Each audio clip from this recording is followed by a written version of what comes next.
during the period of Judges, God would take a person, a man or a woman, most time was a man, a couple times or one time was I think twice was a woman. Deborah was one, and it was in this time that God raised up these people to be like justice judges for Israel, to make sure that the scales of justice were fair and the judgment was right. But then also God would use them as a military ruler most of the time. And in that military rule, God would use them. Almost every judge was great. And then there would be a season of peace.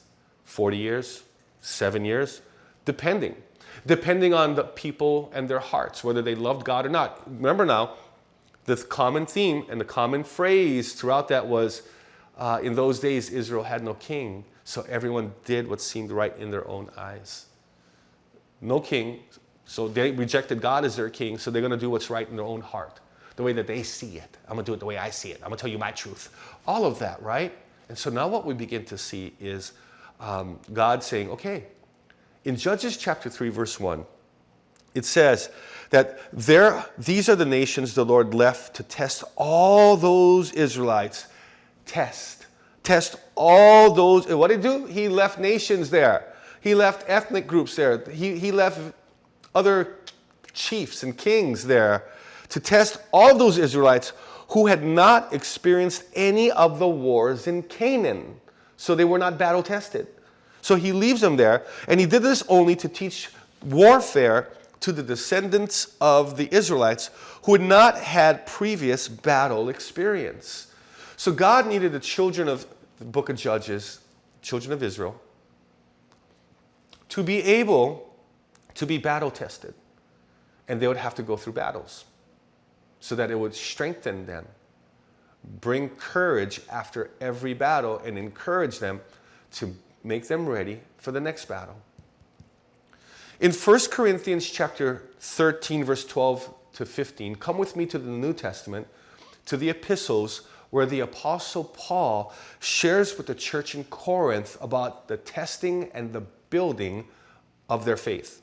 He says, anyone who builds on that foundation may use a variety of materials: gold, silver, jewels, wood, hay, or straw.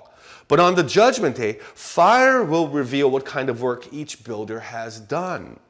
The fire will show if a person's work has any value.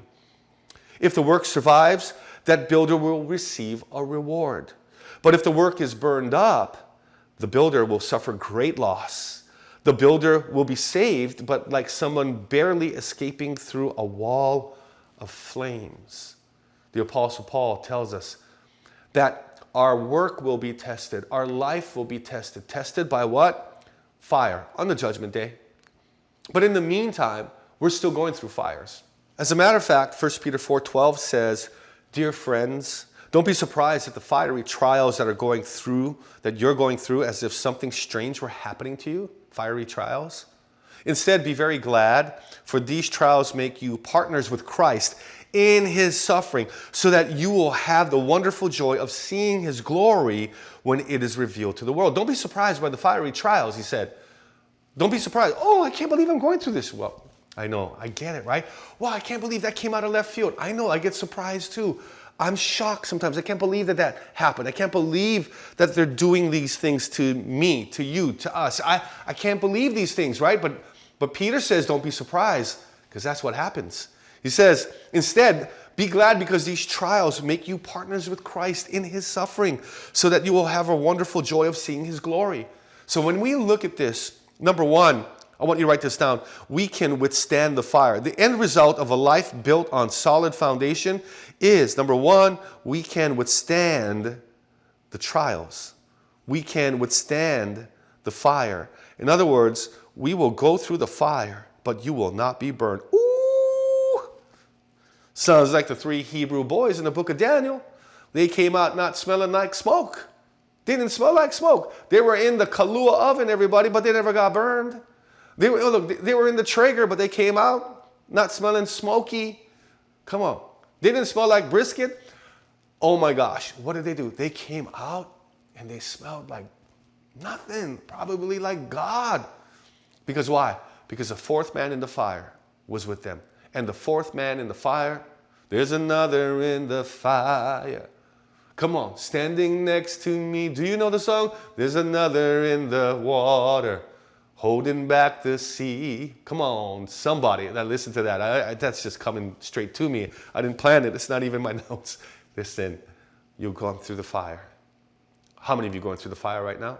If you're going through the fire right now, tell your friends, tell your family so we can pray for you. Put some fire in there if you are going through the fire. You're going through a fiery trial right now. You are being tested like silver and gold.